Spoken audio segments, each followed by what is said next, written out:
नमस्ते। APS class में आप सभी को आज हम लोग पढ़ेंगे इतिहास किसे कहते हैं। इति मतलब बीती, हास मिस कहानी, बीते हुए कहानी को सजाना, अच्छे शैली ढंग से लिखना इतिहास कहलाता है।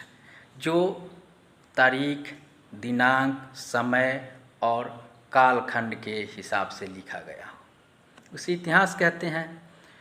इतिहास के जनक हेरोडोटस को कहा गया है, जो यूनान के वासी थे। उन्होंने इतिहास के तारीख, समय और दिन, महीने आदि को सजा करके लिखा। एक शैली बनाया इतिहास लिखने का। उसने बहुत ज़्यादा सहयोग किया इतिहास को लिखने और बताने में, इसलिए उन्हें जनक कहा जाता है। उनका जन्म 484 ईसा पूर्व BC हुआ था। 484 ईसा पूर्व हुआ था यूनान में।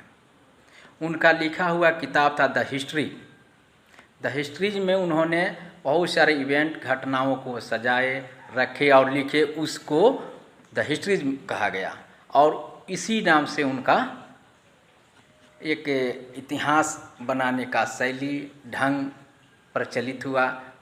आगे चलकर उन्हें इतिहास का पिता कहा जाने लगा, जनक कहा जाने लगा। लेकिन भारतीय कम नहीं थे।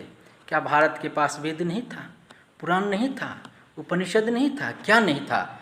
जिसमें महीना, तारीख, दिनांक, समय, यहाँ तक वहाँ की वातावरण, ऋतुएं कैसी थी, वहाँ का वातावरण, वहाँ पहाड़िया था या प्लेन था, कैसा सिचुएशन था, नदी था, ये सब कुछ को वर्णन किया जाता था।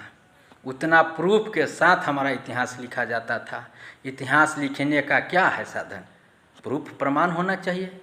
जैसे पुराने खंडहर, किले या खुदाई के समय जो हमें अवशेष मिलता है, भग्नावशेष जो बचे रहते हैं, उसको प्रमाणित करके, उसको केंद्रित करके हम इतिहास लिखना शुरू करते हैं।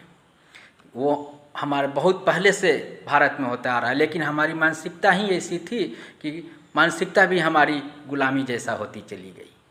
मुगलों का, ब्रिटिशों का गुलाम होते गए, उसके बातों को सोचते समझते गए। वो जैसे पढ़ाया वैसे हम लोग सीखते गए, लिखते गए और हम लोग का दिमाग उसी तरह आगे बढ़ गया। इसलिए हमने उसको एक्सेप्ट कर लिया। लेकिन ऐसी बात नहीं है। भारत में इतिहास लिखने की प्राचीन पद्धति है, बहुत पहले से। पुराण क्या है? हमारा इतिहास है हमारे, जिसमें भारत के बहुत सारे भौगोलिक स्थिति को दर्शाया गया है।